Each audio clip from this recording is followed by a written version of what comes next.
De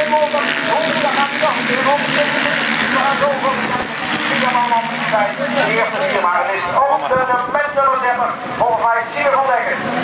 Ja, het komt er in Sier 1 weg. En dan is het de 8 en de 19. En dan zijn Hendrik Moer en Buma. Dan is het de nummer 11.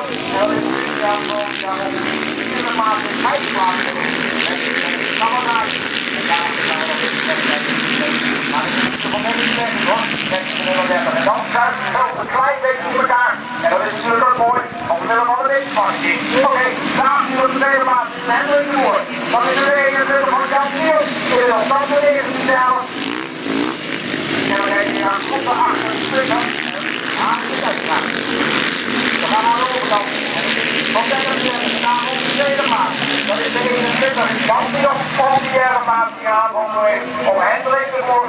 En op de tweede maat hebben we nog 1 ronde te gaan. En dit is de Moer. Tegen Niel. Dan hebben we de 19 van Buma op de vierde maat. Dan is het de nummer 11. Op de vijfde plaats.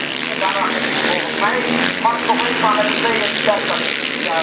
Maar we gaan kijken de nummer 30. Dan wordt het eerste binnenkomt over de diepe. Ja hoor, Sier van Dekker. Heel